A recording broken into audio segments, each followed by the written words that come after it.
This is ICASTnews.com, live and direct from the United Nations in New York City. And this is Bubbling Under and Bubbling Over. Bubbling under and bubbling over this week are intimations of good news coming out of Moscow, rumbles, an earthquake along the new nervous system that is the Internet, set off in Washington by the Secretary of State and getting responses from the other superpower in waiting, China, out of Beijing.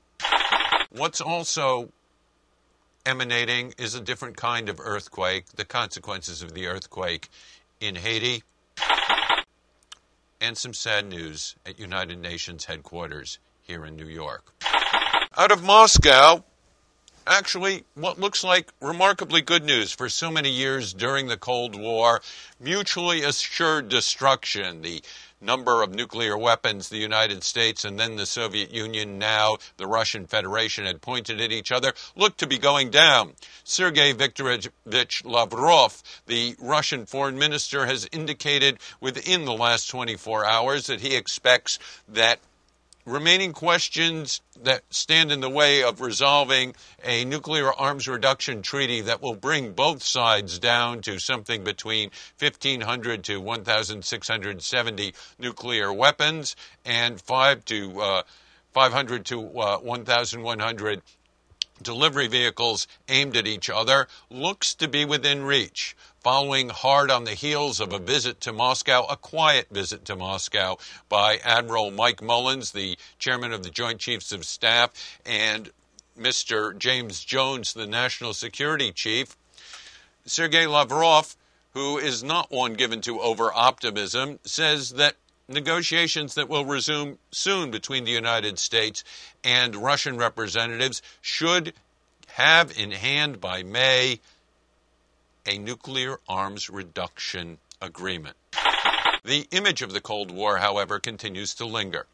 In a notable speech at the Newseum in Washington, D.C., Secretary of State Hillary Rodham Clinton invoked the image of the Berlin Wall and the worst aspects of authoritarianism during the Cold War in inveighing against those who want to use the new world nervous system, the Internet, to censor, to limit, to offset advances gained because of technology. She said the Berlin Wall symbolized and defined an era. Today, our iconic infrastructure, instead of divisions, stands as networks, but there are people who want to put up virtual walls.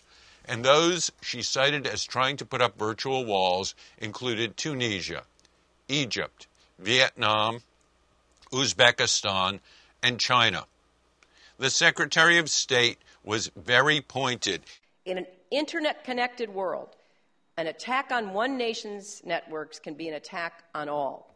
And by reinforcing that message, we can create norms of behavior among states and encourage respect for the global networked commons.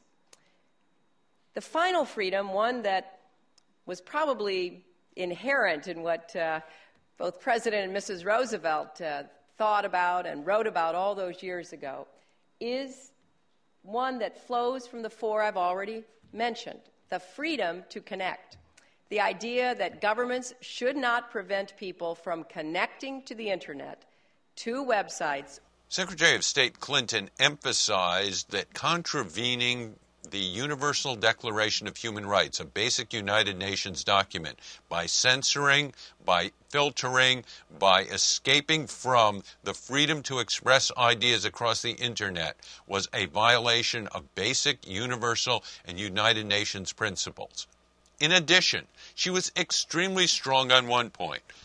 Those who disrupt the free flow of information in our society, or who pose other risks to our, meaning the United States economy, our government, and our civil society, countries or individuals that engage in cyber attacks should face consequences and international condemnation. In an interconnected world, the Secretary of State emphasized, an attack on one nation's network can be an attack on all. By reinforcing that message, we can create a behavior among states that encourages and respects the global networked commons, global networked commons.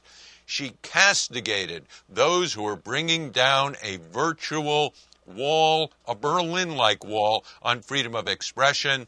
This speech, resonant with its images and its imagery of the Cold War, of the Berlin Wall, is probably one of the strongest shots across the bow that the Chinese have had in a direct confrontation with the United States. If the Copenhagen summit on environmental warming went down in disaster because of a confrontation between the current superpower, the United States, and the emerging superpower, China, the reaction to this speech shows us the shape of the 21st century world. Hard on the heels of Secretary of State Clinton's expression of freedom of expression and internet openness came a response from the Chinese Foreign Ministry. Foreign Ministry spokesman Mao Zhaohu said, "We resolutely oppose such remarks and practices that contravene and undermine U.S.-China relations." The spokesman went on to make these points. China's internet is open. It is China's consistent policy to promote the development of the internet. China has its own national conditions and cultural traditions. It supervises the internet according to law, which is in parallel with international practice. National traditions, law in parallel. We urge the U.S. to respect facts and stop attacking China under the excuse of so-called freedom of the internet. Freedom of the internet. In 1996 in Davos, Switzerland, there was a declaration of internet cyber freedom, in which a pioneer in internet freedom, Mr. Barlow, said that people communicating across the internet were free of national boundaries and had no need to recognize the suzerainty, the dominance of national governments. This remains to be seen. On another front, an earthquake not of one that is warning, but one from which the world is recovering, Haiti. United Nations efforts have been mounting up in Haiti.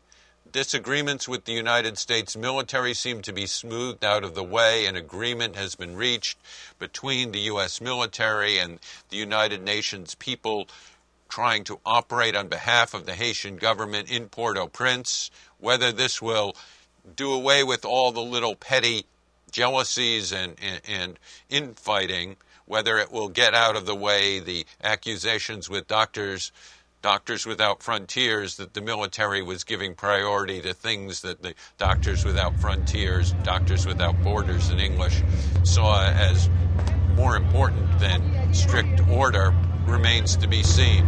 But the United Nations, through its many organizations, is now feeding and trying to care for more than 2 million people. 2 million have been fed by the World Food Program. They are bringing in all kinds of different parts of the United Nations to try and help. UNICEF has launched a full-fledged examination of what needs to be done, not to recover from the earthquake, but to move